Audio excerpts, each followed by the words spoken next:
Coucou tout le monde, alors aujourd'hui on se retrouve dans ma buanderie pour regarder de plus près un échantillon que je viens de faire tomber donc du métier à tisser.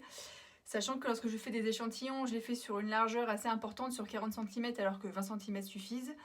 Mais bon, je les fais sur 40 cm. Et donc j'en ai fait tomber plusieurs et donc on va regarder à quoi ça ressemble. Donc avec mes échantillons, on peut voir que j'ai fait une tentative d'une technique qui s'appelle de l'overshot. Et en fait, le modèle qu'on m'a donné ne fonctionne pas très bien. Enfin, moi, je le trouve pas très intéressant.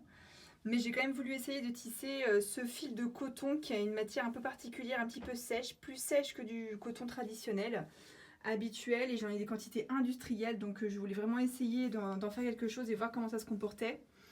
Donc voilà, overshot avec une autre matière.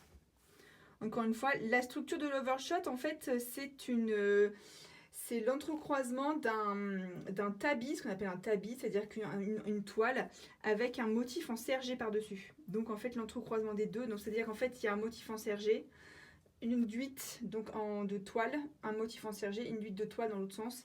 Et donc ça donne voilà, des motifs comme ça. Là en l'occurrence c'est le fil blanc qui se voit beaucoup.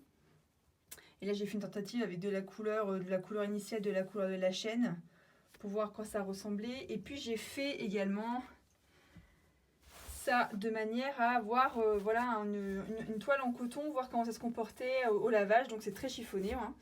Et voir comment ça va se comporter si sous le fer à repasser. Je voulais voir aussi comment ça allait se resserrer, comment ça allait bouger au niveau des mesures, parce qu'il faut toujours mesurer son tissu avant sur le métier à tisser et après au lavage, voir si la matière rétrécit ou non. Et puis je n'ai pas coupé les fils ici parce que je le fais après, puisque c'est pareil au lavage, le fil bouge, la matière bouge, donc pour être bien sûr que ça ne glisse pas à l'intérieur et que ça fasse pas un peu de défaut, je les enlève, je les enlèverai après.